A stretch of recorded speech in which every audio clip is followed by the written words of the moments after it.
এখন যেটা জানেন যে সুপ্রিম কোর্টে এখন একটা রিভিউ পিটিশন পড়ে আছে গত সরকারের আমলে করা, যে যতটুকু গাইডেন্স হয়েছে মানে যতই থাকুক না কেন সেটাও যাতে বাদ দেওয়া হয় সেটার জন্য রিভিউ পিটিশন, সেটা গত সরকারের আমলে সুপ্রিম কোর্ট এটা অ্যাডমিটও করেছিলেন ফর হিয়ারিং, কিন্তু ফর্চুনেটলি ওই স্থগিতাদেশ দেওয়া হয়নি। সো আপনাদের এই চেঞ্জগুলো চলে আসলে আমরা দেখবো যে 25 বছর ধরে যে চেঞ্জগুলোর অপেক্ষায় আমরা রয়েছি রুবেল হত্যার মামলার পর থেকে সেগুলো হয়তো চলে আসবে। কিন্তু একটু বলতে চাইছিলাম এই 54 এর ব্যাপারে।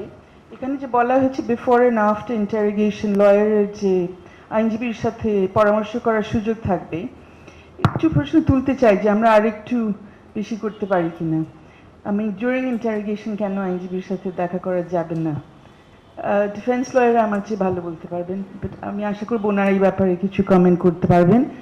পেসের কথা বলা হলো যে যুক্তরাজ্যে যে প্রসিডিওর আছে ফর পুলিশ which covers মানে পুলিশ পাওয়ার্স, এবং সেখানে ইন্টারোগেশনের ক্ষেত্রে চাইলে মানে রিকোয়েস্ট করলে তখন পুলিশ ইন্টারভিউর সময় থাকতে পারে।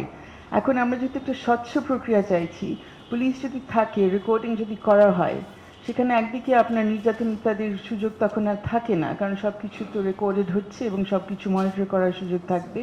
এবং প্রপারলি যদি ইনভেস্টিগেশন করা হয় with proper questions, proper homework, proper work, then এখানে সমস্যা কেন হবে? Why can't we just go the whole way and provide lawyers at that stage? সেটা একটু সেটা যদি বিবেচনা করতে পারেন।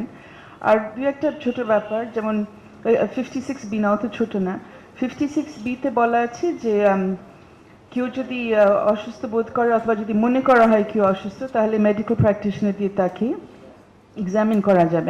এখানে soon after the arrest is made, এটা যদি আরেকটু সুনির্দিষ্ট করা যায়, soon seems a bit vague, it's not clear কত soon মানে কি। আবার কিছু জিনিস আই থিঙ্ক